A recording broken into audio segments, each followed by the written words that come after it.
નમસ્કાર, મારું નામ અનિલ. આપણે અત્યારે માધ્યમ ન્યૂઝ અને ભરૂચની યાત્રા પર અત્યારે આવેલા છીએ.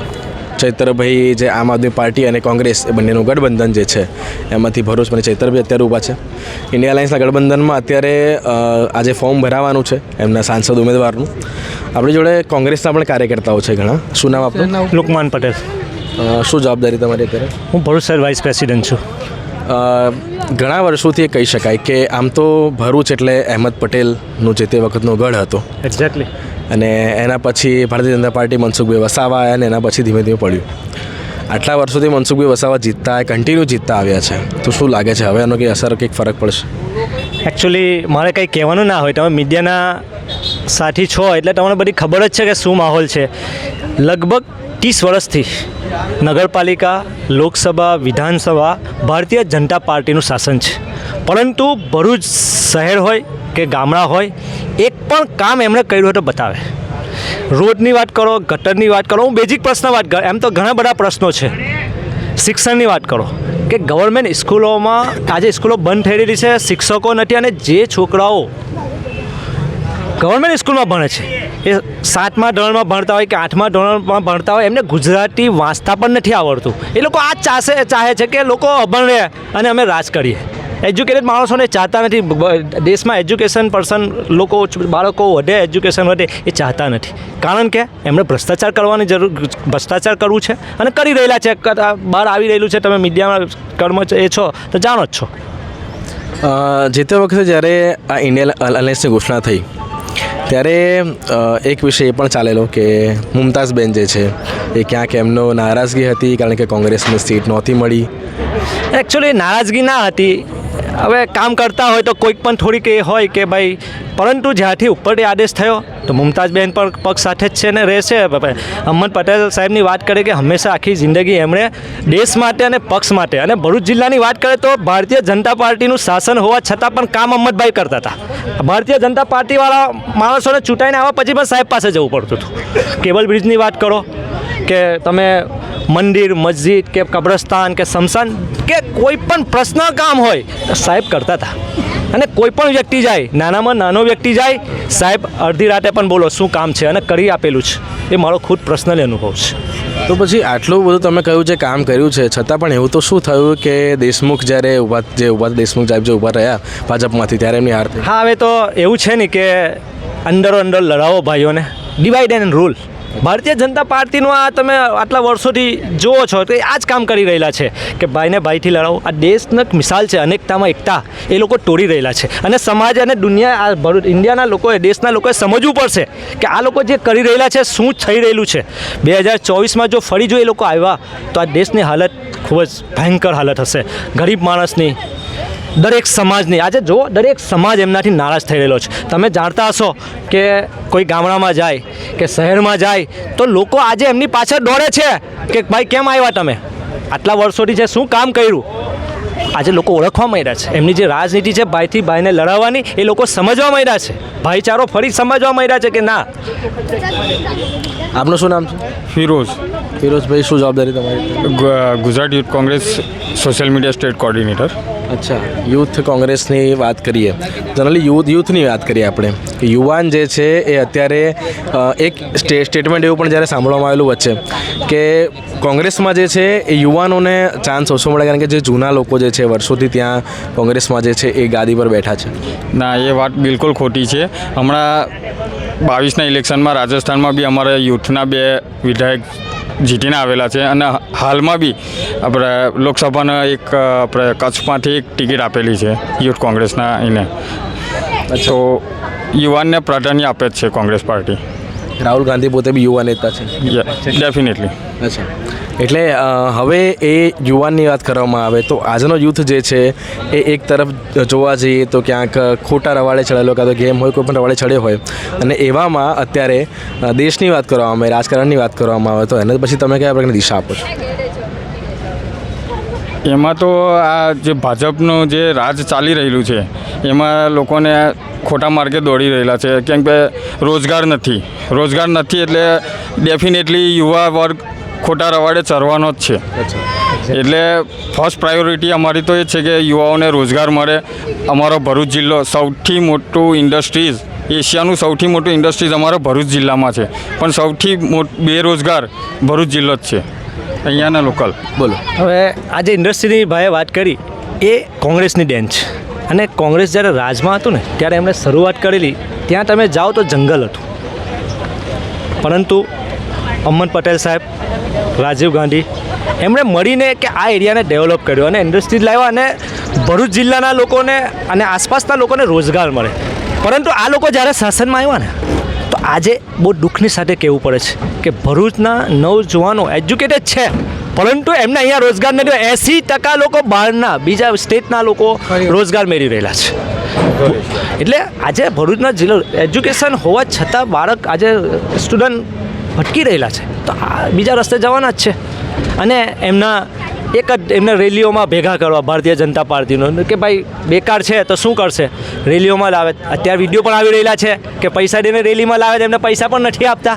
દરેક જગ્યાએ ભ્રષ્ટાચાર છે, એટલે નવજવાન ભટકી રહેલો છે.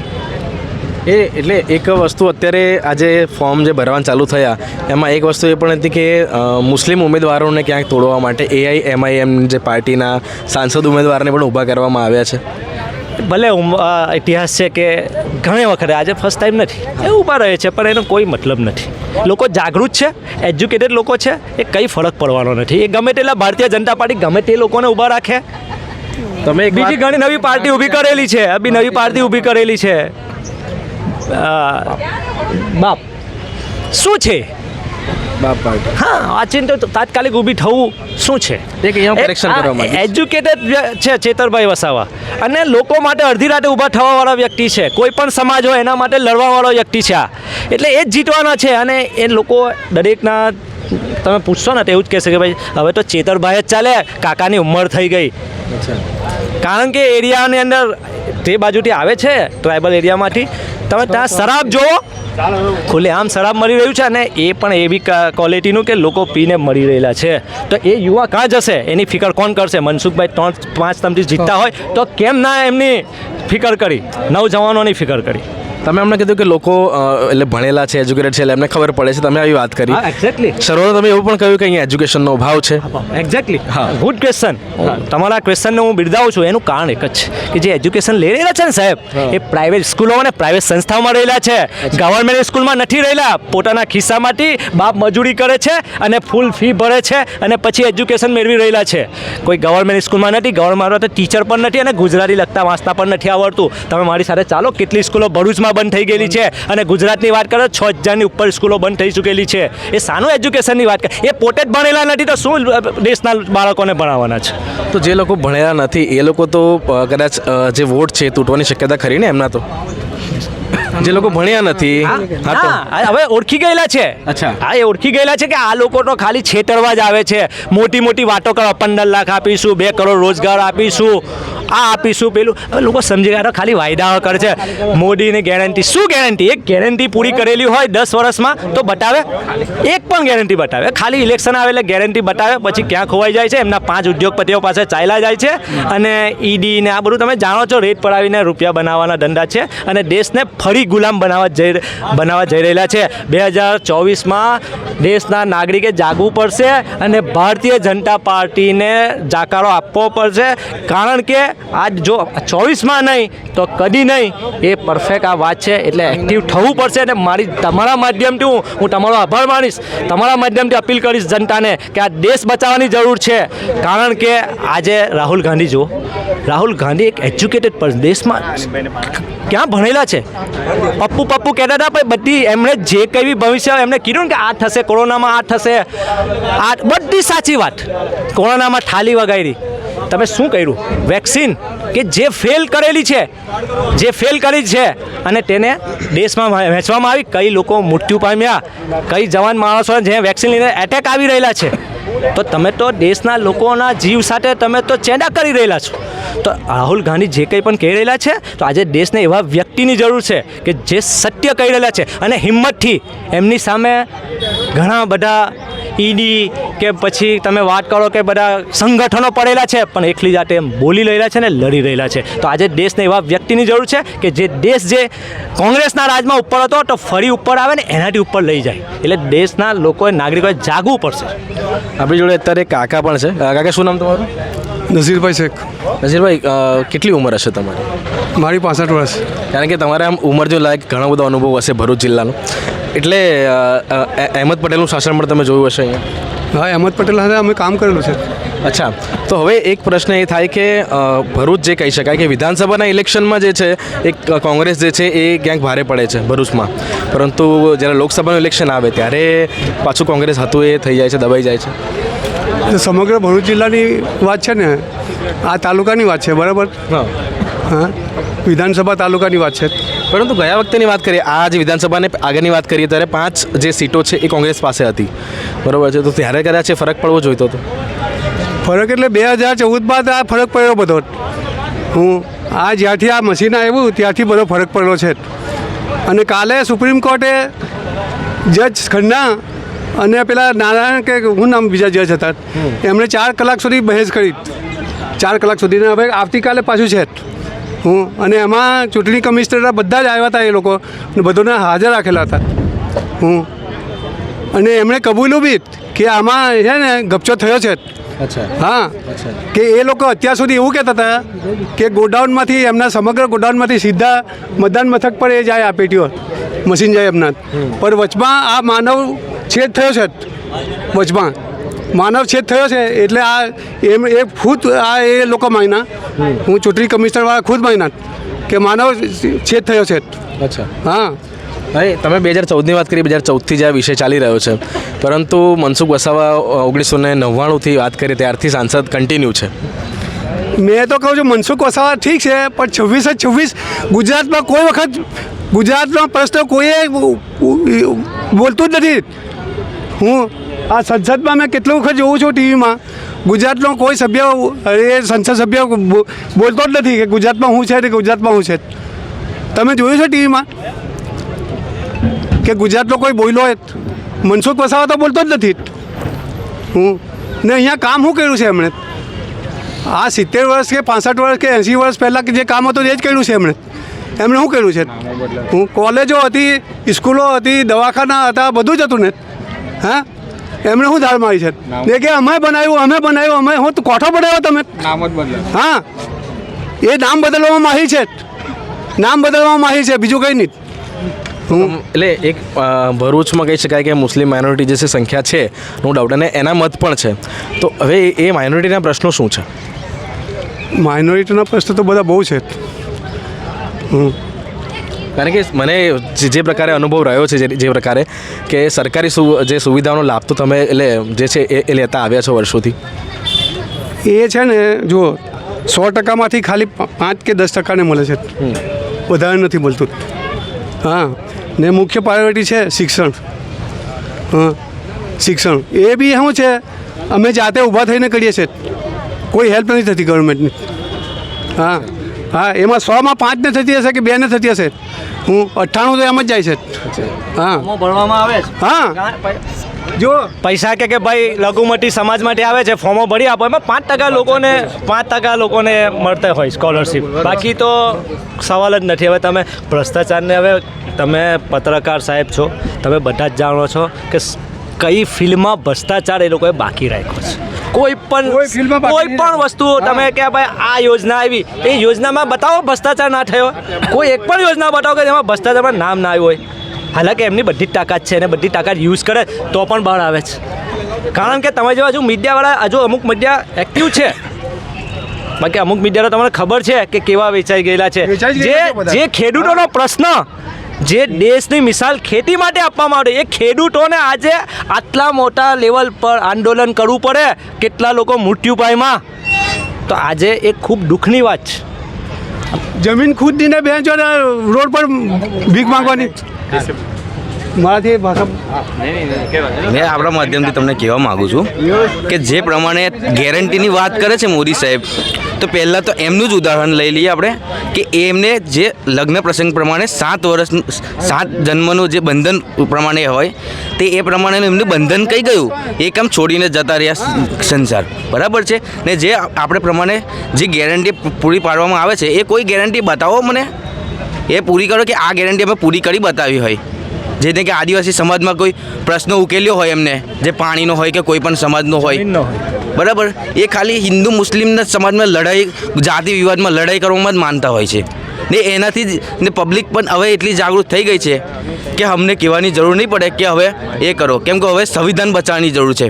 કોઈ પાર્ટીની એ નથી જરૂર કે તમે પાર્ટીને સપોર્ટ કરો, સંવિધાન બચાવો. સંવિધાન છે તો દેશ છે, સંવિધાન નહીં હોય તો દેશની કોઈ વેલ્યુ નહીં હોય. જ્યારે એ લોકો એવું કહેતા હતા કે ડોલર સામે રૂપિયો ગગડે છે, તો હવે ડોલર જુઓ ને રૂપિયો જુઓ, ક્યાં છે રૂપિયો ને ક્યાં છે ડોલર? તમે સમજતા હશે, તમે પણ જાગૃત હશે કે આજે ડોલરની કિંમત 80-85 પાસે પહોંચવા આવી છે. ત્યારે આજે રૂપિયાની વેલ્યુ શું? જ્યારે શ્રીલંકાના એના ખુદ PM ભાગીને જતા રહ્યા હતા ત્યારે શ્રીલંકાની અર્થવ્યવસ્થા શું હતી તે પણ આજે રૂપિયા કરતાં વધારે વ્યવસ્થામાં જતી રહ્યું છે. આપણી રૂપિયાની શ્રીલંકા સામે પણ એ નથી રહી ને. જ્યાં આપણું ભારત, જ્યારે આપણું ભારત શ્રીલંકાને પેટ્રોલ ડીઝલ પ્રોવાઈડ કરતું હોય ને ત્યાં સસ્તું મળતું હોય, તો આપણા ભારતમાં પણ કેમ નહીં સસ્તું મળવું જોઈએ? તમારી દેશની ચિંતા વ્યાજબી છે, પણ અહીંનો લોકલ જે વિષયોની વાત કરવામાં આવે, દહેજ GIDC છે, અંકલેશ્વર GIDC છે, અને ડેવલપમેન્ટની વાત કરીએ તો GIDCથી આખું ભરૂચ જિલ્લો છે ભરેલો છે. રોડની વાત કરીએ, અત્યારે અમે વડોદરાથી ભરૂચ સુધી એક્સપ્રેસ હાઈવે પર આવ્યા છીએ, તો રોડની વાત કરવામાં ત્યાં પણ ડેવલપમેન્ટ જોવા મળે છે. આની વચ્ચે કયા એવા મુદ્દાઓ છે કે જે લાગે છે કે ચૈતરભાઈ ને પ્લસમાં જશે, કાં તો એમના તરફના છે? હવે તમે જો રોડની વાત કરતા હો ને ભાઈ, હા, તો તમને અત્યારે ખૂબ સારા દેખાય છે. એનું કારણ ખબર છે તમને? શું કારણ છે? ઇલેક્શન છે. બાકી આ ભરૂચમાં 12 મહિનામાંથી 10 મહિનામાં તો અમારે એવું વિચાર કરો કે અમે ભરૂચ ખાડામાં છે કે ખાડામાં ભરૂચ છે કે ભરૂચ ખાડામાં છે, તમને સમજ ના પડે. તમારી કમર, ઉંમરવાળા વ્યક્તિની કમર, ટ્રાફિકની સમસ્યા જુઓ. એક રોડ નથી બનાવી શક્યા જ્યારથી 30 વર્ષથી શાસન છે કે આ બ્રિજ બનાવીશું, આ પણ સમસ્યા જુઓ. અહમદ પટેલ જેમણે આ કેબલ બ્રિજ બનાવ્યો, આ ટ્રાફિકની સમસ્યા જોઈને આ લોકો એક ટ્રાફિકની સમસ્યા હલ નથી કરી શક્યા. આ લોકો ફક્ત છે ને મસ્ત થવામાં જ છે કે પોતાની પેઢીઓ સુખી થાય અને જનતા જાય. એમના છોકરાઓ ક્રિકેટ બેસીને જોવે અને તમારા છોકરાઓ રેલીઓમાં જાય. આના સિવાય કોઈ એ છે નથી. અને એમ બહુ સારી વાત કરી કે આ 2024માં કોઈ પાર્ટીને વોટ નથી આપવાનો. આ 2024માં સંવિધાનને બચાવવા માટે વોટ આપવાનો છે અને દેશને ગુલામ થતાં બચાવવા માટે વોટ આપવાનો છે. ને જો તમે એવું કહેતા કે રોડ બહુ સારા છે, તો હું ચાલો અભી જ તમને લઈ જાઉં. 2 મિનિટમાં વાર લાગશે. અહીંથી ભરૂચ દહેજ તરફ જતા કોઈ પણ રોડ તમને સારો દેખાય તો ગેરંટી આપી દઈએ આપણે કે આ ઇલેક્શનમાં ચૈતરભાઈ વસાવા નહીં ઊભા રહે. અભી હાલમાં જવું હોય તો તમારે, તમે જો કહેતા કે રોડ બહુ સારા છે તો અભી હાલની જ વાત કરી લે ને. તમે આ ગ્રાઉન્ડની બહાર નીકળશો તો પણ તમે રોડ જોવા મળશે કે કેવા છે એ પણ જોઈ લો તમે. સિટી વિવાદમાં રોડ આવા છે, GIDC જ્યારે દહેજનો રોડ એટલો લાંબો નથી, ત્યાં પણ જવા માટે જે કર્મચારીઓ જે અમુક બહારના છે, જેને કે આઉટ ઓફ સ્ટેટના સ્થાનિક લોકોને તો રોજગાર પ્રોવાઈડ કરવામાં આવતો જ નથી. જે આવે છે તે 10 કે 15% લોકોને પ્રોવાઈડ કરવામાં આવે છે. તો એના કરતાં વધારે સારું કે તમે એ જુઓ. જ્યારે એ લોકો પાર્ટીઓને, જ્યારે MLA છે જે બધા ખરીદવા માટે આટલા પૈસા એ લોકો વેચે છે, તો એ જ પૈસા તમે જનતાના કામ માટે વેચતો તો તમારે કોઈ MLA કે કોઈને ખરીદવા નહીં પડે. ઊભા થઈ જાઓ. શબ્દ એ જ છે ને કે જ્યારે તમે કોઈ નેતાઓને ખરીદવા માટે આટલા પૈસા ભેગા એ કરો છો કે એમને આટલા પૈસા અમે ખરીદી લીધા, તો તમે એ પૈસા જનતાના કામ માટે વાપરો તો તમારે કોઈ MLA ને ખરીદવા નહીં પડે. ગઈકાલે છે ને, શબ્દ આ છે મારો. ની વાત કરી ને, તો ગઈકાલે અહીંયા બહાર જ રોડમાં વચમાં ગટરમાં ગાડી ફસાઈ ગઈ. વિચાર લો, રોડમાં ગટર કામ કર્યું હશે, ખુલ્લું રાખીને ચાલ્યા ગયા. એટલે કામ બી શું કર્યું, ખાલી સમજ પડી, ગાડી ફસાઈ ગઈ અને ટ્રાફિક જામ. આ પરિસ્થિતિ છે. ખાલી શો કરવામાં, જોરથી બોલવામાં, જૂઠું બોલવામાં, લોકોને ગુમરાહ કરવામાં, એ સિવાય કંઈ કામ નથી કર્યું. હવે જનતા જાગૃત થઈ ગઈ છે. આ તમે આ આક્રોશ જોઈ રહેલા છો, આ બધા ઊભેલા છે, જુઓ. અનેકતાના એકતા આ મિસાલ દેખાઈ રહી છે. કાકાએ વાત કરી ને કે સૌથી મોટું શું કારણ છે ખબર છે? મારા ફાધર છે 84 યર્સ ઓલ્ડ છે. અત્યારે મારી સેલેરી કરતાં એમનું પેન્શન આવે છે. આ લોકોએ તો પેન્શન પણ બંધ કરી દીધું. જે બાપને માં હોય એમના બાળક કદાચ બીજા રસ્તે હોય ને એમને ના રાખે તો એમની હાલત શું થાય. કોંગ્રેસ પક્ષે તો જે 60 વર્ષ પછી છે ને એમની પણ ફિકર કરીને શાળામાં સારું પેન્શન આપેલું હતું. ફિક્સવાળા કરી દીધા, 11 મહિના થાય છૂટા કરે, પાછા ફિક્સ પગાર આપે. એટલે આ છે ને જનતાને વિચારવાની વસ્તુ છે કે આ કોંગ્રેસ પક્ષ લોકો માટે કેટલું, દેશના લોકો માટે શું વિચારતી હતી. અને જો ફરી આવશે ને તો રાહુલ ગાંધીજીએ કીધેલું છે ફરી પાછી પેન્શન યોજના શરૂ કરીશું ને આ ખૂબ જ જરૂરી મુદ્દો છે લોકોને સમજવા. જો તમે એ કહેવા માંગતા હોય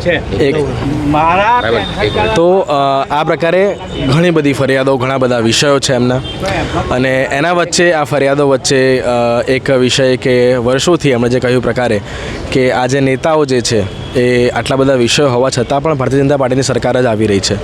એવામાં કઈ વસ્તુમાં ક્યાં લૂપહોલ છે આ વસ્તુ વિશે જાણવાની જરૂર છે.